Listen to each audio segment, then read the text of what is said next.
Welcome back. Hey, what's going on, guys? Yeah, thank you for joining us. Yep. Welcome back to our podcast, Is It Crazy or Is It God? Yeah. Also referred to as IICIIG, which is the first letter of most of those words. So, we are back again for more Bible fun. Yes. Yeah, man. If you haven't watched our other couple of podcasts so far, just want to let you know, real quick recap of what we do here. We laugh, we joke, we read the Bible. So basically, we're just taking excerpts, right? We're on a Bible plan. So we are reading along together. Every morning we read around maybe 2 to 3 verses. And then we just come back and tell you what we got from it. And we hope that... We talk about it. We talk about it every time we read. And we go back a lot and be like, is that what that means? Or what did that mean? Yeah. Right. So we do that every day, 4 days a week in the morning. We wake up and do that. And then we come to you every week and just kind of let you know what our thoughts are in hopes that you're reading along. Now, if you follow us on Twitter, you'll see every week around Sunday or Monday, we'll tweet out the reading for the week, what we're reading that week. Yeah. So if you read along with us, and then you get to watch the Monday when the podcast comes out, or listen, however you are enjoying this podcast, whether you watch or listen, you can know exactly, and you can be caught up. And as we're having this conversation, we would like to have this interaction with each other, because I think it's a great thing to talk about. It's the Bible. Like, why not talk about it? Yeah. So yeah, that's just a quick recap of who we are, what we're doing here. I'll jump in, or I'll ask you to jump in and just ask you, how's your week been? Pretty hard on myself. I need to allow some grace. Some self-grace. Yeah.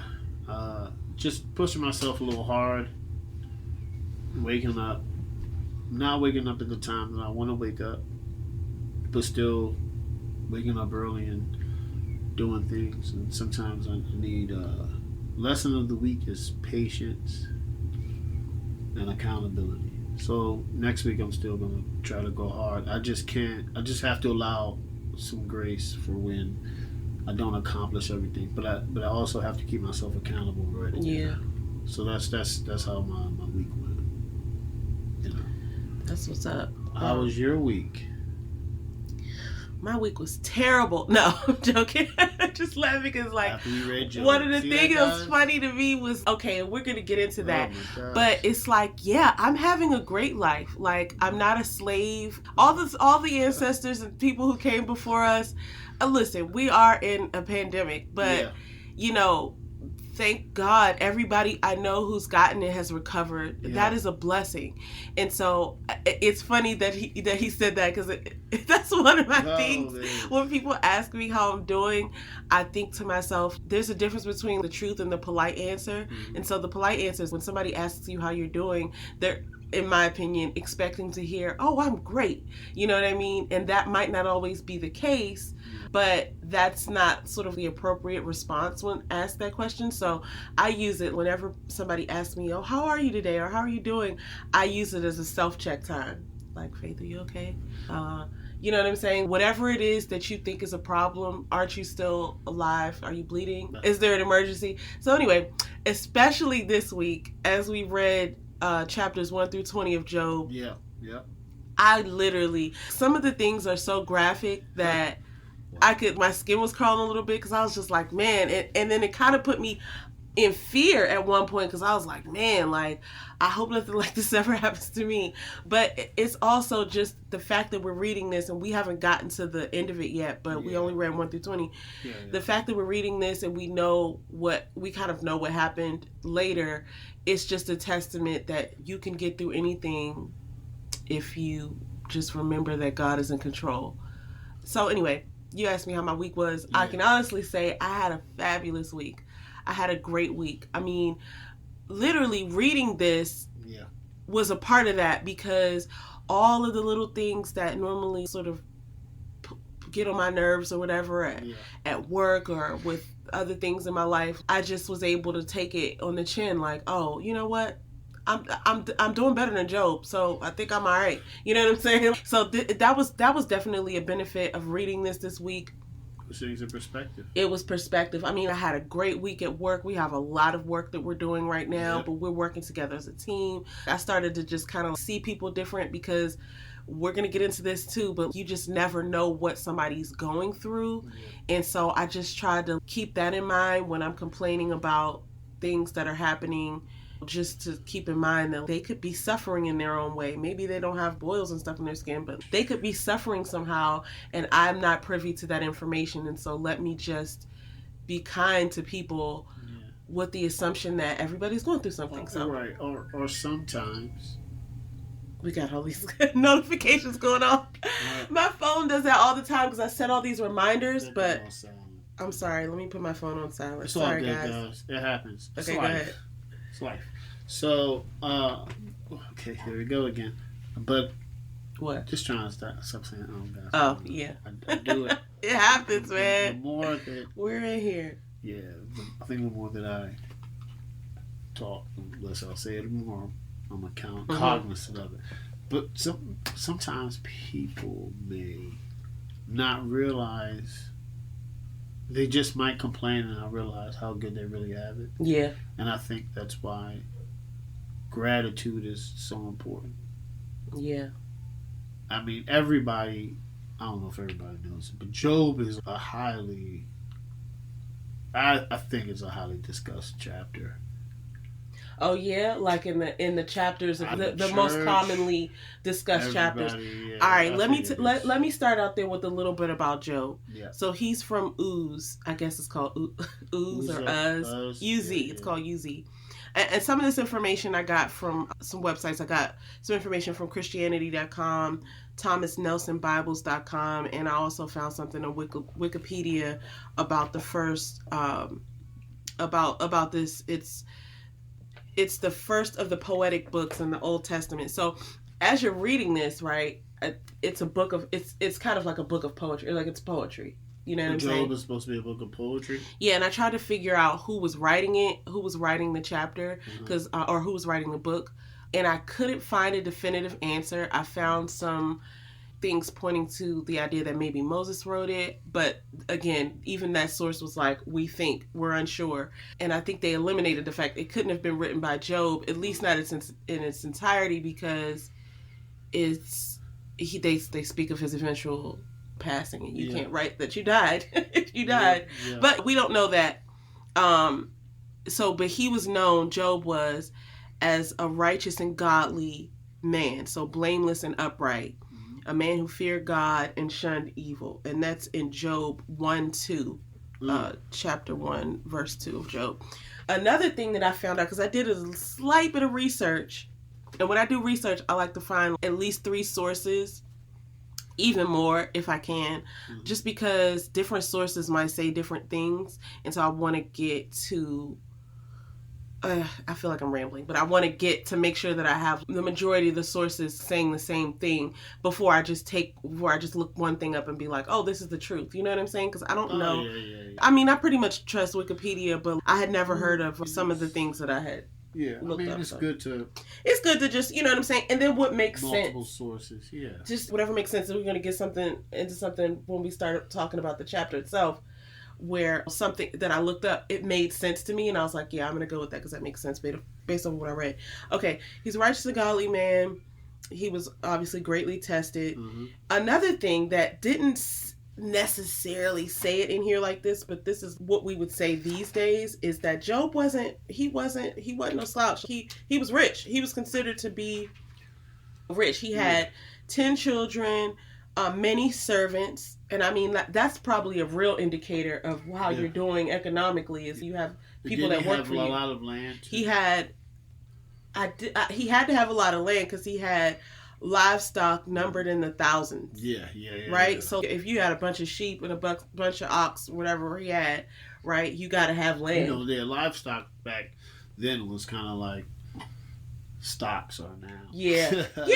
Livestock. Oh, that's interesting. Yeah, that's what I think. Yeah. Okay, yeah, because you would barter and trade for that. You could use it to eat. You could use it to make clothes. Yeah. Same. I'm not saying You could do that for stocks. You can always pull out your money. You can always put in. Trade it. What's interesting is that, but transfer it. Yeah. Money is used to get the things that you need, and where livestock is the thing that you need. It's either food or clothing, or, you know what I mean? Not all in its entirety, but I could see that connection. Yeah. That's a really good connection. I like that. Yeah. But so I wanted to point that out because that wasn't something I was necessarily thinking about as we were reading it. Yeah. But I did know that he had servants, and I did recognize that people were coming to him telling him that hey, your kids died, you're whatever. Anyway, let's get into this. Another thing that we're going to get to, but I wanted to point out, is that his kids used to have lavish feasts on their birthday, his sons, and they would invite their sisters. And Job would do, and this is actually in there, we're going to go over this, he would do a sacrifice, a burnt offering for each of them afterwards, because he felt like, maybe they sinned and I think the burnt, that is like offering to God, I looked up a little bit about burnt offerings. We're not going to really get into that right now, but that joint was wild. I looked up some photos, which were paintings. They're not real pictures, but just the contraptions that I saw were kind of wild. Like these days, that would be probably considered animal cruelty. Yeah, you know what I'm saying? I believe it. But then it was okay. So from what I found, people used to give offerings to the Lord as a sacrifice and as almost like a cleansing. Okay, we're burning this animal or whatever in its entirety, not just to eat, right? But offering it to God as a way of gaining acceptance from God, right? So anyway, we talked about that early since like Abel. Yeah, the offerings to God, right? Yeah. The altar. Yeah, we're not talking about Cain and Abel this time. Boy. Okay, so let's get into it. Okay, we already been talking for 13 minutes. Job 1. Job 1. This is... Oh, go ahead. Go ahead. Oh, listen. One thing that stood out to me that is very relevant to this day. No, you're going to talk about something that's in Job 2. Job 2 too? Job 2. Oh, yeah, Job okay, 1. All right, let's get there. No, Job 1, I do like how he was getting up early and praise God. That's the thing that... Yeah. I think we should do. People do it too. A lot of people do it. And I don't know the Bible verse, but he says, bring your request in the morning. Oh, yeah. I know you talk about that a lot. That's but Job, he was a righteous man, and he praised God. And no, it wasn't Job 1. No, but I'll tell you, you're talking about Job 2 too, where you're talking about the devil. Let me just go over Job 1 real quick. So basically, Job has sons and daughters. It kind of just describes who he is, kind of what we just went over. Yeah. And then there's a part where he did say, where it is written that he would rise early in the morning. So his sons would have these parties on their birthday, basically a birthday party where they would eat. And it was a feast, right? And they would drink. And then Job would get up early in the morning after those days to sort of do a burnt offering for them, for each of them, to kind of cleanse for them to God, and kind of trying to not erase their sins, but just offer up to God that, they were wilding last night, but like, please still bless them or whatever. Yeah. And so it is in Job 1 too. They just jump right in where the Lord and Satan... Oh, I'm sorry. That is in Job 1. Excuse me. I do apologize. It's crazy. It's in both. Well, it's probably repetitive because it's relevant. It's very relevant. Okay, so I'll let you get into that. But God and Satan started having a conversation about Job, and Satan is basically saying, of course he praises you because he has everything, right? You blessed him and you gave him all this stuff, so of course. But what if he didn't have all that stuff? And then he would just definitely curse you, right? And so, but when the Lord said to Satan, this is Job 1:7. Yeah, so let's be honest. God and Satan talk, guys. It says it in the Bible. I don't know how often they do, but they probably do. I don't know how often. I don't know if they, call each other up. I mean, yeah, and often to us, it's like a human word. Right. You know what I mean? Often it's human, but they do. Yeah, it happens. It happens. Just like how Satan tried to tempt Jesus. They know of each other. Yeah. So, this is the funny thing. God asked Satan he said, where do you come from? Satan said, just walking on earth to and fro. Satan has nothing to do, guys. He doesn't have a job. He's not out here going to work. He does have a job. He's the principalities. His job is to make us have probably negative thoughts. Right? Now, some men are naturally evil. I'm not talking about that. I'm talking about you'll sometimes discount yourself. You'll think like, oh, I should do this, and it's not good. That's possibly, especially if you're a believer that reads the Bible, believes in Jesus Christ, it's a high probability, 99.9% that's Satan. Because he has no job. His job is to walk to and from the earth. And just mess with you. And just mess with you. Whether it's, if you have an addiction, make you drink more. Whether it's self-doubt.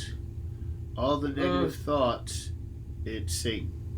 Because he's just walking around, man. So, listen, I don't think all, right? Not but all. I think a majority or like a fair amount, right? Yeah, not all. And I was listening to... He walks around. Just remember he's just walking around idly. He definitely said that to God, which we found to be interesting because we're like, why does he say this? And apparently he said it twice. I'm just on the couch. I'm just walking around. I'm just sitting on the couch. From where have you come? Then Satan answered the Lord, from roaming around on the earth and from walking around on it. He's just roaming around. Just remember that, guys, when you think that Satan is just in, how they have that cliche saying Satan is just in hell. No, he's walking around on the earth. And so here's another thing, because I had just listened to this on that video I was watching from Jenny Penton, and she was saying how you shouldn't go to bed angry, and God says you shouldn't go to bed angry. I haven't come across that verse yet, but I do believe that it's in there. And you hear these things, and you're like, yeah, but I don't need to worry about that, right? Because I've definitely gone to bed angry before, and not even just like at you or something, but it's just in life. She was like, she made such a great point. She was like, that's a wonderful entry point for Satan to come in and mess with you, right? Because you gotta think like you're unguarded. You're not even aware of your thoughts in your sleep. Your subconscious is taking over. So that's the perfect time for him to go and do his work, right? So it's like that's just one thing. But as you mentioned, he's just roaming the earth, looking for something to get into. Oh, let me go over here to this guy, right? Yeah. So I feel like that's something to keep in mind because it's something that we don't really, think about that much. No. It's like we're just going along, thinking our thoughts. Mm-hmm. And for the first time in a long time, last week, I recognized that I hadn't sat in silence in a while. It's like everything I do, I need to either have the radio on or some music or have something playing in the background. And as I sat there in silence, I recognized how loud my thoughts are. Loud noise, and how mean I am to myself. Yes. And it could just be me. It could be me repeating after Satan in my mind, right? Yep. But it's like with all of this noise that I normally have going, it's not doing me any good. I need to have some time where I'm just silent. And a lot of times I think the best time to do that is, we talk about meditation, but after we pray. Yeah. I can't remember who it was that we were listening to that time, but it was a suggestion saying, it might have even been Earl Nightingale.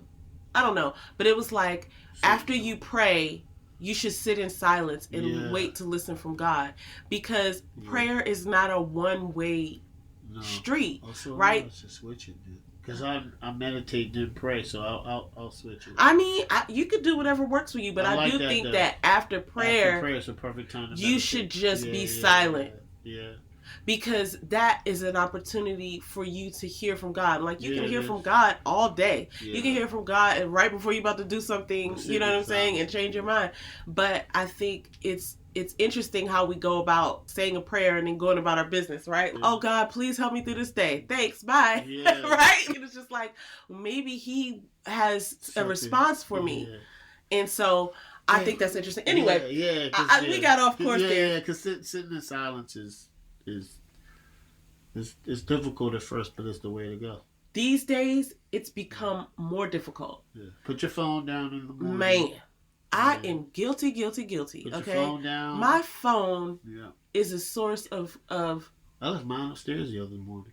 I've been really good about that. And I'm sorry if you're one of my friends and you've been texting me. Even my sister and mom have experienced this recently in the last couple of weeks. I've been really intentional about leaving my phone either face down and on silent. Yeah, because I texted you the other day. You didn't text me back. Well, I was probably right here in the house. So anyway, he likes to do that. We do that to each other. Text each other. But the thing is, being without your phone is a natural state, but it's not the norm these days. Being without noise is a natural state. If you went out into the woods or you went out on the beach or whatever, right, like by yourself in the mountains, you could hear some sounds of nature, but I would almost even consider that silence too. It is. Right? So, but how often are we in that natural state? And I don't think... We're going to get right back to Job. I'm going to say this last Yeah, we're all off on a tangent. It's okay, guys. You're here. Right? Here's the thing. Silence helps you gather your thoughts. And nowadays, like you said, it's almost... Silence is a must. And sometimes we wonder if... It's kind of gotten away from us because the noise, the more noise, I'm wondering if the more Satan is present. Because we're not praying more, because we're not meditating more. And that's what I've been trying to do in the morning. And the other day I left my phone. I usually would have my phone near me in the morning time. But Faith will tell you I'll have it face down. So the other day, I just left it upstairs. I came down and did my workout, prayed, no TV on. I don't do no TV. Till maybe till after we read the Bible about 7. Then I'll turn on and get ready for work anyway. I'll eat my breakfast and coffee and watch the news or TV. But the silence is, when we read the Bible, we don't have nothing on. No, because we need all our focus. And some of these things are so... Yeah, it's huge. Detailed, and some things are written in Old English. Yeah. So okay, so all right, let's go back. Let's get back into Job. So we were in 1 actually. This is where they talk to each other. Satan God and Satan were having a conversation about Job, and God was like, "You can, all right, take stuff away from him, but don't touch him." Yeah. Right. That was the first thing. Yeah. Right. And then. Okay, then we go through this whole thing from Job 113 all the way down to 113 through 122. Yeah, that's when he's... Okay, so here's what happened. Yeah. He basically got all this stuff to start getting taken away from him. Right? So the Sabians attacked and stole his oxen and donkeys and killed some of his servants. Fire fell from the sky and burned up the sheep. In Job 116, the Chaldeans, which I don't know if I'm pronouncing this stuff correctly, but they stole Job's camels, killed more of his servants. All of this stuff happened, and God allowed it to happen. God allowed Satan to have that stuff happen because that's what their agreement was. Lost. Oh, you keep going. Oh, yeah. Then here's an interesting part. Yeah. Job got up, and all these people kept coming to him and telling him, like, "Hey." What was the thing they kept saying? Because I was like, too. Lord Jesus. Yeah, they killed his kids. The messenger came and said, these messengers kept coming to him and saying, the oxen are plowing, the donkeys are feeding beside them, the Sabians attacked. Okay, then somebody else came and said, oh, and the fire of God, lightning is falling from the heavens, has burned up the sheep. While he was still speaking, another messenger came and said, The Chaldeans formed bands and made raids of camels. So while he was still speaking, someone came and said, this is Job 118, your sons and daughters were eating and drinking wine in their oldest brother's house, and suddenly a great wind came from across the desert and struck the four corners of the house. It fell on them and they died. I alone have escaped to tell you. They kept saying that. I didn't understand that. Back to back. And I alone have escaped to tell you. In my version, which is the Amplified version, it says, while the messenger was still speaking, right? Another messenger came. So you imagine somebody's talking to you, and then they get interrupted by another person. Oh, this also happened. Oh, this also happened. And using your sort of analogy with the stocks, right? So you're thinking Job is rich. So it's like somebody came and told him, oh, we're talking about livestock. Oh, your business, the building that you were running your business in, right, is done, right? Somebody came and robbed you. Oh, also, stocks are down. You're out. You're out. You have no money. Also, while that person's talking, the next person comes and says, oh, your Porsche got repoed. Oh, another person comes and says, oh, your kids died. Right? All this stuff happening. You know what he did? Yeah. He tore off his robe, shaved his head, and fell to the ground and worshiped. Yep. So he blessed God even after he lost all his stuff. Which... and his kids. To be honest, that is commitment to God. That's a bottom line commitment. Man, losing all of that. And it's not like he lost it over years. It was like you lose everything in one day. One sitting. I mean, like while the person was still talking. Your fortune, your livestocks. It was all good just a week ago, man. Yeah. For real, man. And then after all that, he gets up and praises God. Gets down and praises God. I don't even think I would do that. I'm gonna be honest. I would cry. I don't know. I don't know what I would do. I'm not gonna shave my head and praise God, but I might after reading this. Yeah, so I did look up too. What is the meaning of shaving one's head? Yeah, and I found a couple of things. It's a signifier for trauma, brutality, loss of individuality. Wow. The yogis shave their head to disconnect from the world. So I don't know what was in play, but it's like he took off his robe, he dropped down, and he shaved his head. It's like that was some sort of some sort of something. Like maybe starting something new, maybe or starting over, maybe. That's the thing that made sense to me because I know as women, I can't speak for all women, but when we switch up our hair, or I remember when I cut all my hair off at one point in my life, I didn't shave it, but I cut my hair off because I felt like I was making a fresh start. Yeah. Like, so some people can relate, some people can't, but there was this time where I had taken out the weave and I caught a glimpse of my natural hair because before then I had spent years and decades just perming my hair. Mm-hmm. And because I had this weave in and I took it out and I had maybe 1.5 inches of new growth and I was able to see the curl pattern of my natural hair and I was just like, you know what? Done with this, right? So I cut it off. But I could identify with the idea of cutting your hair off as like a cut off of the past or something, right? Yeah. And almost even if with some of the movies that I've seen in more recent years where somebody goes and shaves their head, it's like they're almost going to battle, right? Yeah. Like, okay, now it's real. I can't be concerned about my hair. Oh yeah. That's just my take on it. Okay. This is not a good reference, but we're just talking about life, bald head starting over. One of my favorite movies, Fight Club, he shaves his head. He started becoming a different person, which is it's a rabbit hole each in his own. You could go back to The Matrix with Neo. He has a shaven head too. It's a lot of movies that you shave. And it's starting over. So I'm thinking he shaved his head and was like, I'm going to start over. You know? I'm taking everything from you. And that's it. The one example that I was thinking of was that Demi Moore movie when she was a Navy SEAL. What was the name of that? G.I. Jane. G.I. Jane. That's another one. That was a very powerful point in the movie because she had... I would consider... I mean, that was because she had been going through all of this stuff and they were calling her names. She was the only woman that was in that Navy SEAL program, and she... I guess really it had to do with a lot. She didn't want them treating her differently. Like she's this beautiful woman with this long hair. Yeah. And so she was just like, no, I'm going to be like one of the guys.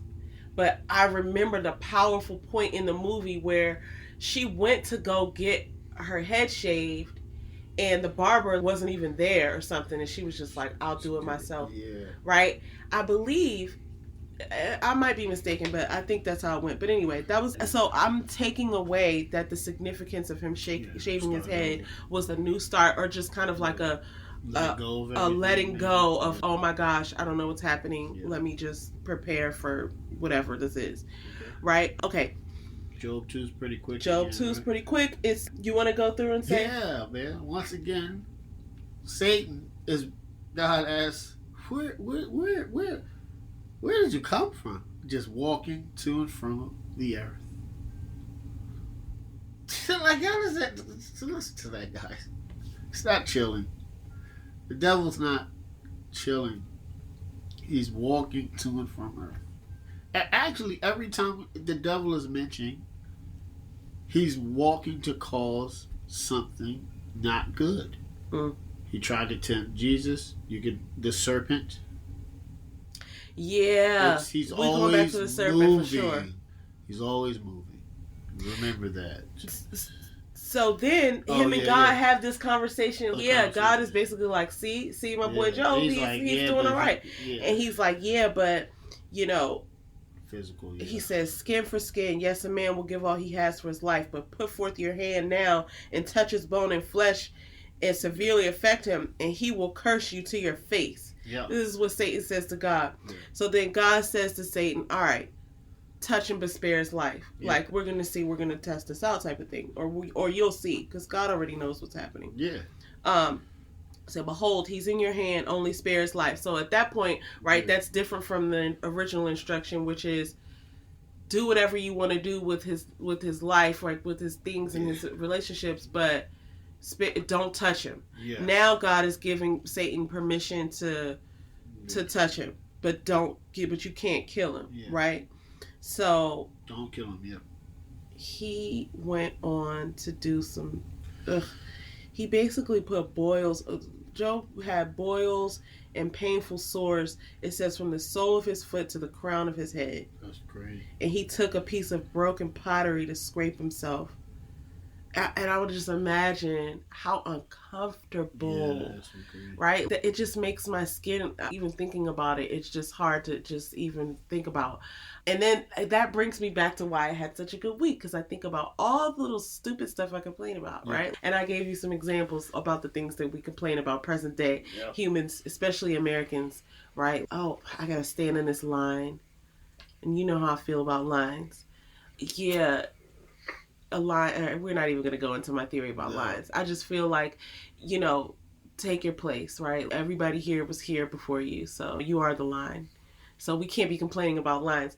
Another thing we complain about all the time is our cell phone service, right? Oh, I don't get any service here. Oh, I don't have internet. Where's the Wi-Fi? That's like the biggest complaint, especially coming from the hospitality industry. Yeah. That was probably the biggest complaint that was non-service related, right? Where's the Wi-Fi? What's the Wi-Fi code in here? You guys don't have Wi-Fi? Like, lady. Mind you, 15 years ago, there was no Wi-Fi, right? Right, yeah. But now, you better have Wi-Fi or you don't. You better have Wi-Fi. You know what I mean? And these little things, I'm sure I'm not trying God forbid, what do we do when we had dial-up? We had to go to a restaurant. Maybe talk to each other. Talk to each other without your phone? What? Yeah. Here's the thing, though. I'm only bringing up those as just these petty little things that we complain about. Yeah. I'm sure. Listen, we also have real stuff in our lives that could be complained about, or that is uncomfortable.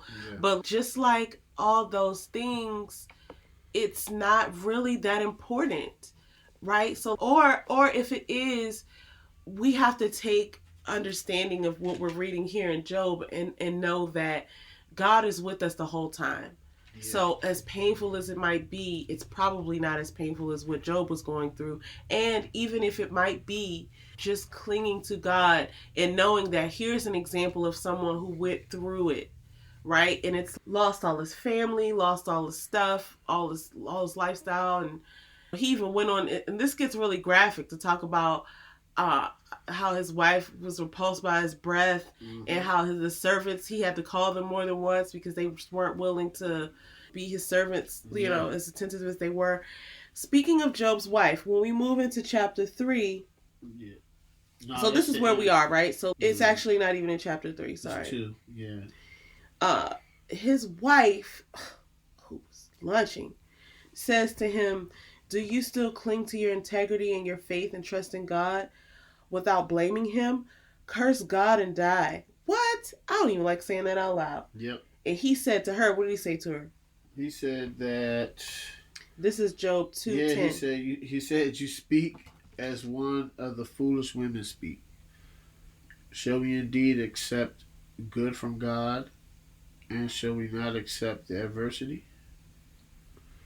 And so he's basically saying we got to take the good for the bad. We can't always run to God when everything's going good, right?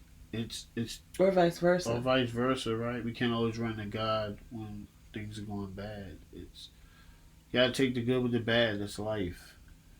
You know, that's what to me. That's what he's saying. I got that too. Yeah, we accept the good from God. Yes, God is blessing with a new car.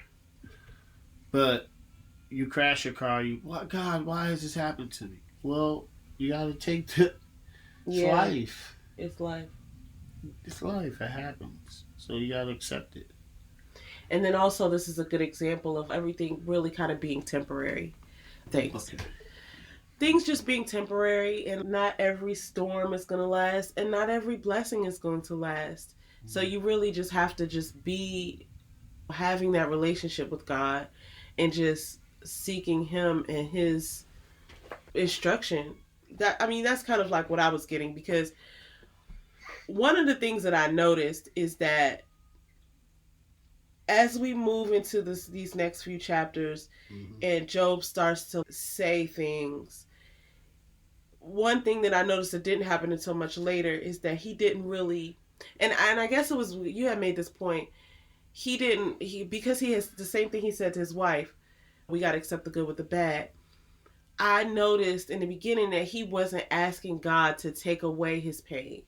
And I thought that struck me as interesting, because I was like, I'll be the first one down on my knees like, God, please alleviate this, please.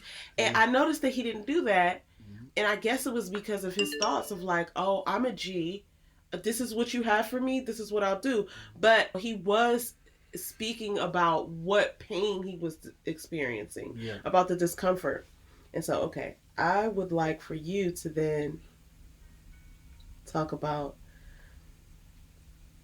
Job 3 and... Yeah, because now his friends are there, right? Yeah, his friends came to comfort him. Right. So after 3, then it gets to from 4, I think, to 20.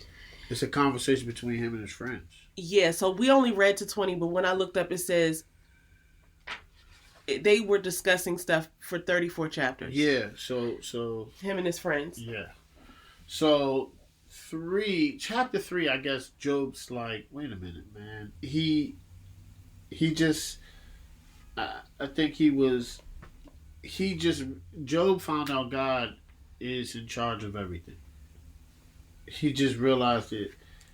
Whether it's good or adversity, God is in charge. He rules. So chapter 3 was just kind of like that, and then his friends come and he talks about why was he born. Listen. At first I was like, man, this is rough, but you have to understand is what he's gone through, and we're going to touch on this later around the time frame that it's in. Also, that's Job 13. Chapter 3, he was just like, why, why was I born? Why was I born, man? This is tough. He's not complaining. He's just realizing, right? I think he's verbalizing what he's experiencing. Like his pain. Yeah, and so we had talked about how, when we were reading this week, we were talking about how sometimes when you moan or groan or something, even though it's not necessarily taking your pain away, it is doing something. I have read a study years ago where they talked about when you stub your toe and you scream out loud, like that's somehow helpful. Yeah. Right? It's like, it doesn't really take the pain away, but I guess it gives you something to focus on.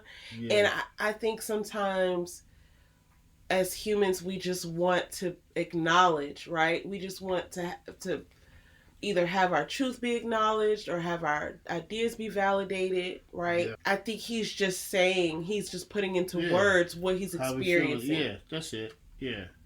But he definitely did say, "Oh, curse the day I was born. Why was I even born? If I have to go through this."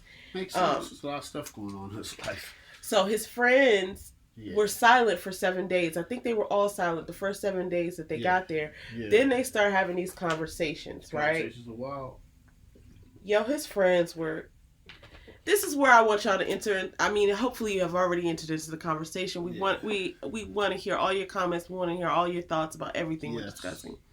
But I think our question for this week is going to come out of the friendships. You'll see the questions and the polls. We're gonna. Yeah. So I might not pronounce these correctly, but his friends' names were Bildad, Zophar, and Eliphaz. Eliphaz. Yeah. Right. So there's 3. His boys came to see him. You know what I mean? And the first one that spoke, I think, was Eliphaz, the Temanite. Yep. And so they say, I guess, the Temanite, Eliphaz was the Temanite, Bildad was the Shunite, and Zophaz was the Namathite. I'm assuming this is where they came from, right? We call ourselves Americans, right? Because we're from America. Or we were born in America, but I'm thinking these are the lands, wherever a Shunite, he was from wherever land is named. Yep. So anyway, they came from their places, and the first thing that Eliphaz says is, "If we dare to converse with you, will you be impatient or offended?" And then he says, "But who can restrain himself from speaking?" They go on, each of them in their own ways, of basically accusing Job of, you must have sinned. Because this doesn't happen to people who didn't sin. Yep. Like, you must have done this. Yeah. You must have done something that made God punish you in this way. Yes. And the reason I believe that they accused him, not saying they're wrong or right, I'm just talking about from their perspective of why. Mm-hmm. I think the timeline, this happened right after Moses. No, I'm sorry. Well, Noah. Something I looked up, and I don't know if this is right, and this might go with what you're saying, said this happened around the time of Abraham. Is that? Yes. Okay. This happened right around Abraham, right after Noah. God floods the earth. Yeah. Starts over. So God flooding the earth is really fresh. So they're like, if you sin, bad things happen to you. If you don't sin and righteous, nothing happens to you. Which is completely wrong, but I think Job was the first person to experience it, and this is unprecedented. So they don't know what to say or what to do. They're just going off of what, as we should not do. It's just going off of what you previously know. Right. So they were ignorant in their own right. So they're going off something that they think that they know. Right. When it's so further from the truth. And that I know that happens that happens today a lot. And I probably do it sometimes. I'm reminded, listen, I think we all kind of do it in our own way. But this reminds me of the cancel culture a little bit. Yeah. Right? It's like you don't even know the whole story, but you're going to cancel somebody. I mean, sometimes, whatever, people should be canceled, I guess. But I mean, God doesn't cancel people. You always have the opportunity to repent and seek God's, forgiveness, and yes. Jesus died so that we can be forgiven for our sins. Yeah. But I think what happens a lot with just humanity, just in our own humanness, mm-hmm. is that we think we understand and therefore can cast judgment on other people. And so the whole purpose of them coming there, his friends, was to provide him some level of comfort. Hey dog, we here with you, we feel you, whatever you need, we got you, you know what I'm saying? That's what support would look like. You know what I'm saying? He still has a wife, he still has some servants that hasn't been killed. I'm imagining he still has the land, even though a lot of his livestock was killed, or all of it, I don't know. But the thing would be, we're here to comfort you, we're here to listen to you, right? It's like somebody coming to visit you in the hospital. If something happens to you and you get into the hospital, you're not expecting your friends to come and visit you and tell you why you deserve to be in the hospital. Like, dog, I told you shouldn't have done that. I imagine some people might say something like that if you did something.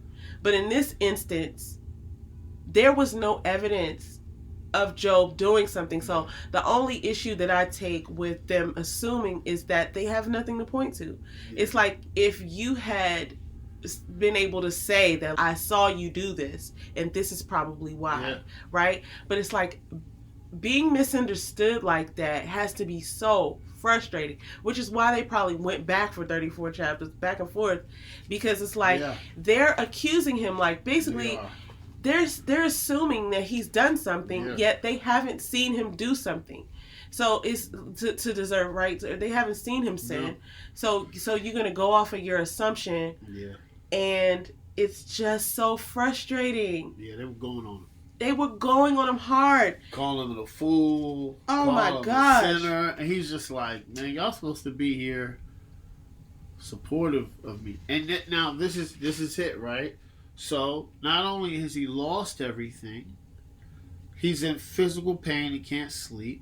It says that he has maggots on his body or in his body. So, I didn't see that part, but I might have just missed it. He can't sleep.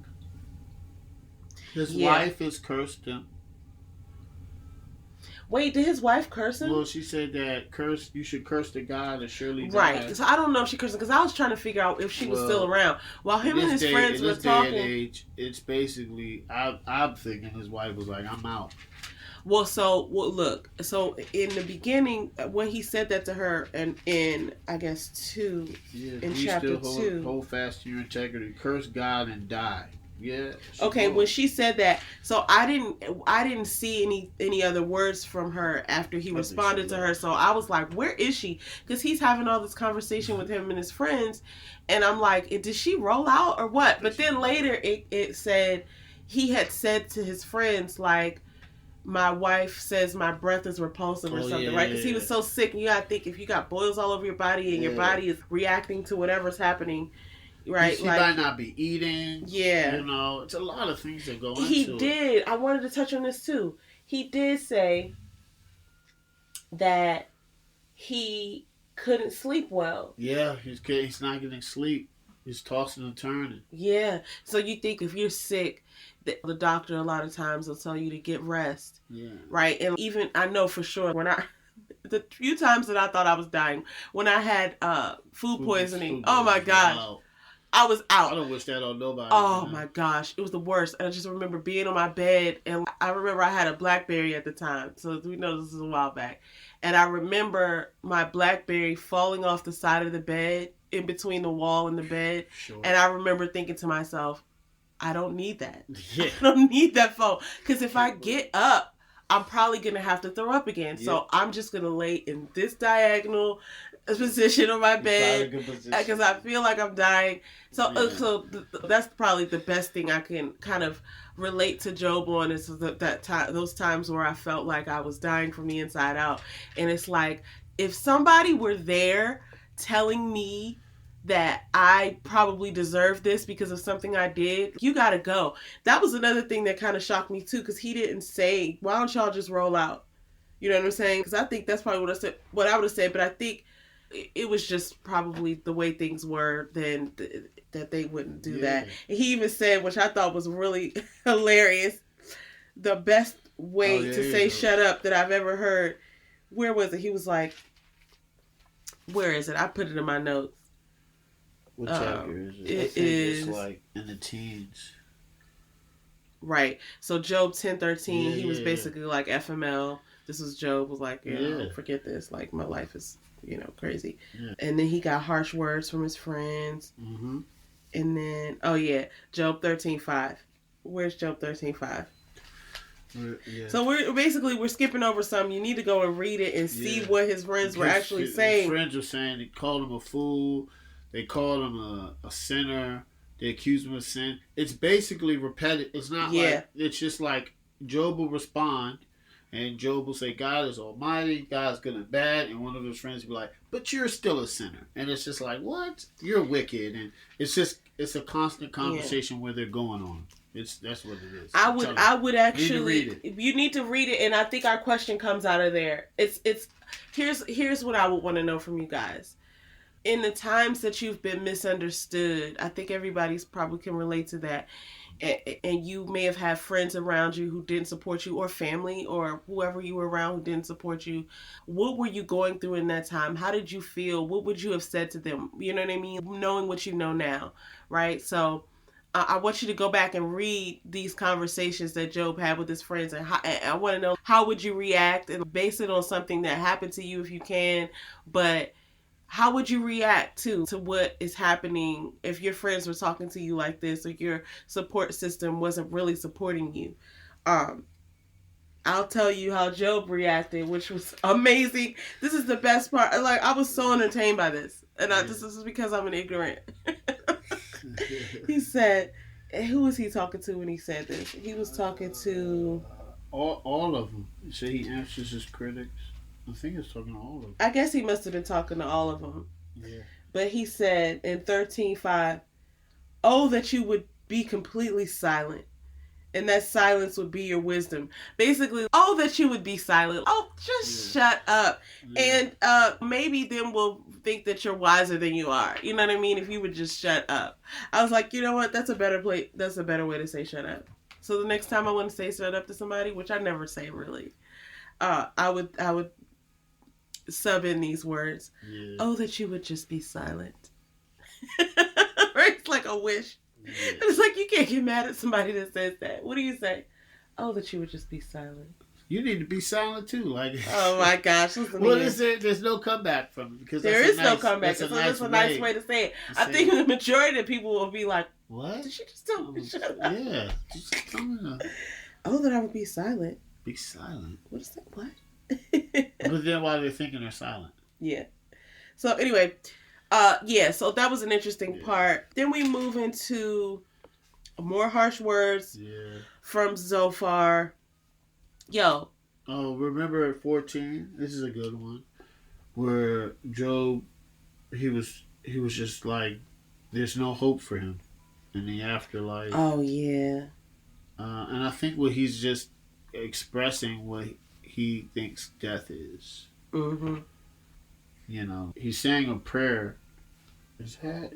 No, yeah, that's 14. Yeah, he's just like, he's in despair. Which, listen, he still hasn't blamed God. Now, all this is going on.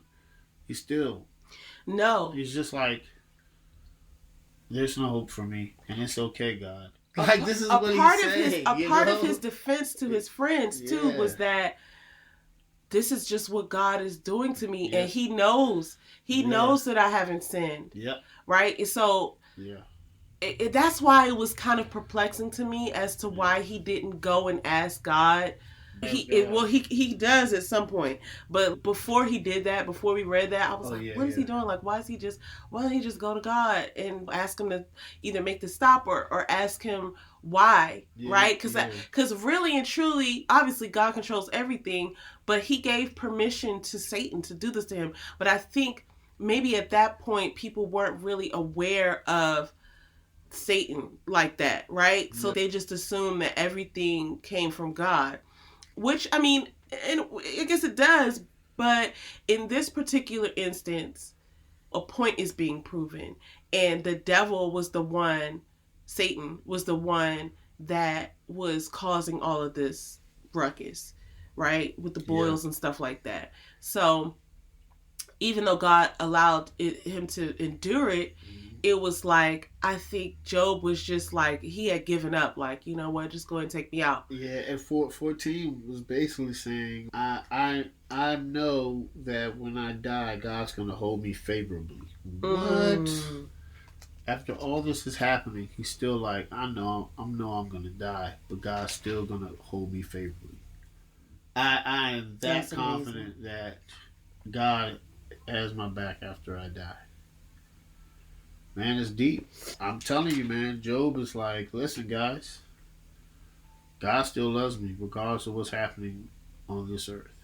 That's very difficult to do. Yeah. I'm not going to lie. It is. Especially when you have 3 haters in your midst. And then his friends keep going at him again. Keep going at him. Again. Somebody said... Call him a fool. Should a wise man such as you utter such windy and vain knowledge? Yeah. And then he's like, what do you know that we don't know? Yeah. Here's the thing, too, which was mentioned further in the beginning. Yeah. They were like, oh, Job, you normally are the one who lifts us up. I'm like, oh, now you're in pain? This isn't like you. Yeah. Now you're talking about how much you're in pain? And it's like, what happened to all of that knowledge of who he was, right? Wouldn't you then just assume that, wow, you've never gone through this before, but you still who I've known you to be, so we're kind of like going through this together. I still believe that you're the good person that I always thought you were, right? Because you didn't see them do nothing wrong. It's having somebody's back, like vouching for them, saying, you know what, they're going through a hard time right now, but all the other times that I've encountered them or the person I know them to be is good. Like, why would you just jump on the other side of the fence and be like, oh, you must have messed up. Y'all gotta look seriously. His friends, he's at his wit's end. I mean, he's going through it physically, emotionally, mentally, and they're just going on him. And we're gonna discuss the last 3 because you already touched on 16 where you said that he confronted his friends to uplift him. I think you just said that. Well, yeah. So Eliphaz was the Temanite. He was basically saying, should a wise man such as you utter windy and vain knowledge? Yeah. That was in 15 too. Yeah. In 16, Job finally says, I've heard many such things, wearisome and miserable. Comforters are you all. Y'all are horrible comforters. Yeah, you're supposed to be over here having my back, and you're horrible. Yeah. You're horrible at doing that. No. Continue. I was thinking. Then in 18, this is his friend Bildad said that he was wicked. He told Job that Job was wicked because of Job's misfortune. How can you tell somebody that? Oh man, you lost all your kids because you're wicked. Listen to how that sounds. Oh, now see, I know what you're talking about. That is in 18. That is crazy. Telling somebody they're wicked because of life happens. Sorry for that. That's a siren in the background. Yeah, DC guys. Anyway. So what's happening though is that he talked about his kids.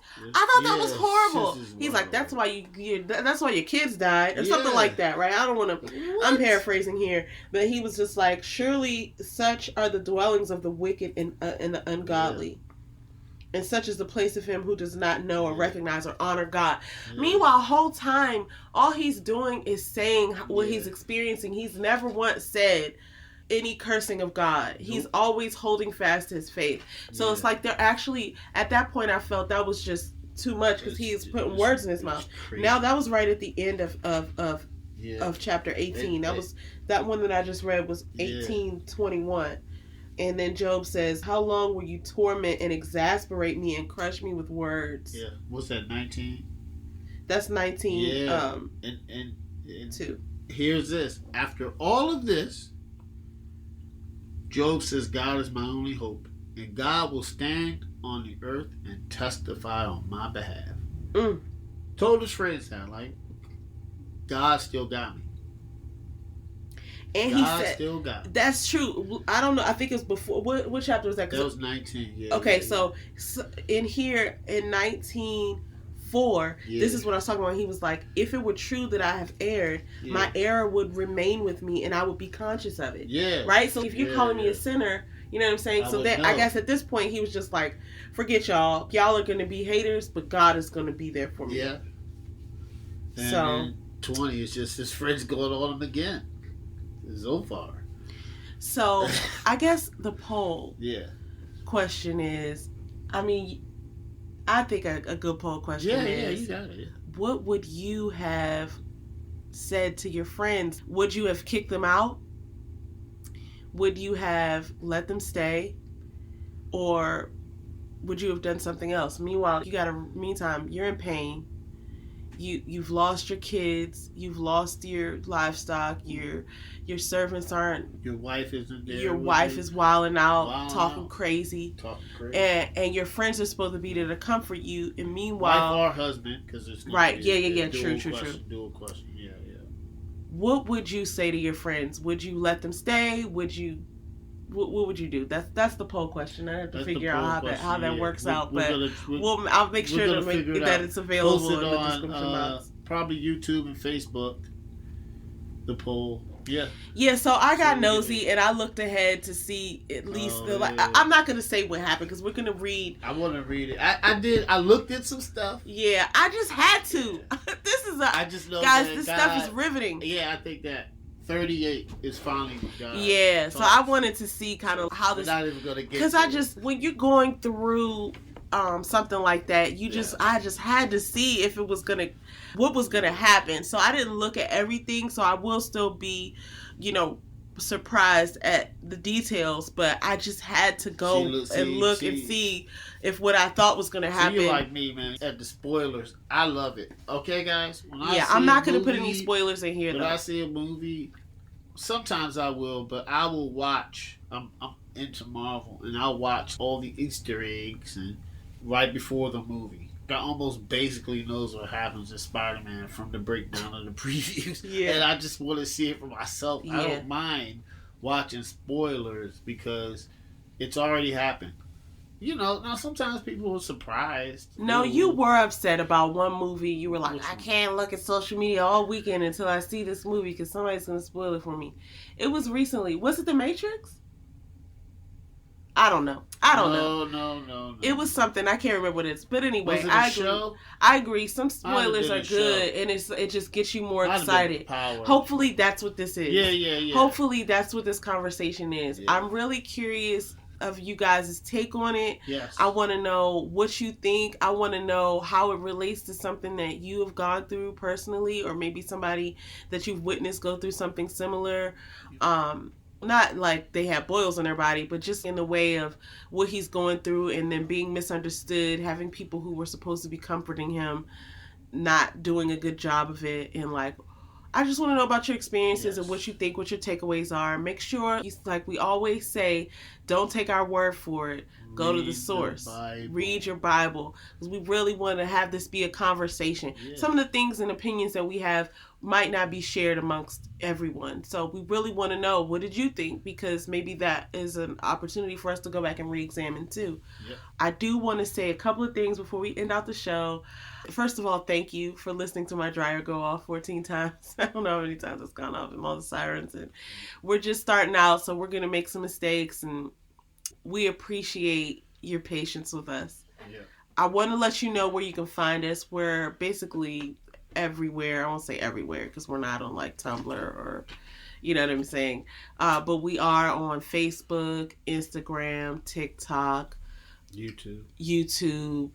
We're going through the motions of getting on every podcast, wherever podcasts are available. We're on Spotify. We are on Spotify. We're on, it says we're on Apple, but I have some technical things to go through. But in the next few weeks, you'll be able to find us. Yeah. We'll be able to. But for now, you can go to our podcast page. Yep. And you can listen to our podcast, or you can continue to watch us on YouTube. However you're hearing this, you can continue to listen to us that way. So, but also our link is going to be in our description box to our link tree where you can see where to find us everywhere. If you follow us on Instagram, you're going to have to type out, is it crazy or is it God? If you go to Facebook, it's the same thing. Facebook.com/is it crazy or is it God? Yep. And that's because we really want to go by the moniker and the hashtag IICIIG, but that's not always available on other platforms. So some places we just spelled it out because why not? Like, that's what we're here for anyway, right? So if you want to go to Linktree, which is linktr.ee/IICIIG, which stands for Is It Crazy or Is It God? You'll see all of our links to where you can find us on other platforms. All this will be in the description. Yes, I'll make sure it's in the description. It's in the description. We got some feedback. Please like, comment, subscribe. Please do. Wherever you are. If you're not following us on one platform, you should follow us on other platforms because we're giving different excerpts and things on all the different platforms. So if you just follow us on one platform, we appreciate it. We're grateful. But if you want to follow us on other platforms, go and look for us everywhere that you participate in social media. And let us know where you are that we're not. So we want to be there too. Yeah. I did want to end out, just not like with a shout out, but just kind of some useful information. We always say very honestly that we are not experts. We are just regular people reading the Bible. We want you to join us. Experts. But in this sort of opportunity that we have here, I want to give a highlight to people who are experts. A couple people who we listen to on a regular basis who are experts in on the Bible and do know exactly what they're talking about and have done the years of research. So, you want to start? Yeah. Listen to United Baptist. Yes. Shout out to Pastor Pope. Pastor Pope, Sharif, Damien. Yes. If I'm missing any names, my apologies. But I listen to them a lot. And we'll link this. I'll make sure that we link this below. And I also listen to Pastor Stephen Furtick. Yes, another good one. Elevation. I listen to that Pastor frequently. John Jenkins. He does some really good Bible studies. Pastor John K. Jenkins. Yeah. I can't remember his church name. Glen Arden, First right? Baptist of Glen Arden. Okay, yeah, he has some really good, specifically his Bible studies. I like to listen to his. Yeah, his Bible studies are. He gets really in depth. So those are the three I listen to. But I listen to, of course, United, and then I listen to Pastor Furtick, and I listen to it. I've gotten to the habit of not going to church. Well, because of COVID, we used to listen to it on Sundays. I listen to it every day. Yeah. You know. Every day. Every day I listen to it. Before anything else, I listen to Pastor Pope. Shout out to Sharif. I got to listen to the Galatians 1:22. I'll listen to that tomorrow morning. I like to listen to it right before work because that's sometimes frustrating. Yeah, work could be something else. Oh, let me hear God. Okay. Right before I get into it. So I have a few shout outs myself on people that I listen to the point in us sharing this is that they are experts and also they're really enjoyable to listen to. Yeah. Especially the people that James just mentioned. I listen a lot to whatever I can find from Priscilla Schreier. I hope I'm not saying her name improperly. She's an amazing person, and the way that she breaks things down sort of present day is really immaculate. Also, you mentioned Pastor Stephen Furtick. I listen to him, as well as I like to listen to T.D. Jakes and Sarah Jakes Roberts, his daughter. Yeah. That's Bishop T.D. Jakes. Everybody probably knows who he is. But his daughter has written a couple books, Sarah Jakes Roberts, and I think she just gives a really fresh perspective on the word, being like having come up, being exposed to the word, but also she's gone through some really tough situations, and I think her perspective is so unique, but it's still so, it's just so relevant to the way that we live.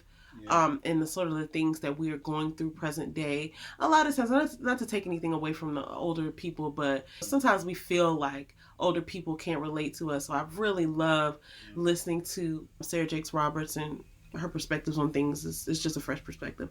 And then also one of my ultimate speaking of Pastor Stephen Furtick, his wife Holly, First Lady Holly, Holly Furtick, she's a beast. She has this one on the Hope Cycle. Oh, yeah. That joint is fire. I've listened to that a couple times. And then another person, my go-to is Joyce Meyer. Yeah. She's such she's got grit. She's so real. It's like she'll say something and it just is so funny. Like she'll just be real. She's honest and she's not necessarily like sugarcoating anything, which none of these people are really, which is refreshing. But I really enjoy Joyce Meyer. So I enjoy all the people too that James mentioned. Yeah. That kind of goes without saying. We listen to a lot of stuff together. We discuss a lot. But yeah, those are some experts. So yeah. If you want to go and check them out, I'll try to find links for everybody below. I'm pretty sure I can. Yeah. I know I have the link to UBC. But some of the other people, I'll just go and search and just try to find something and put it in the description box. But thank you so much again for joining us. We want you to participate in the conversation, read your Bibles, even if you haven't gotten around to reading it yet. We'd love to have your thoughts on what you think, what questions you might be thinking, and all of that stuff. So thanks so much again for watching, and we'll see you again next week for another episode of Is It Crazy or Is It God? Peace.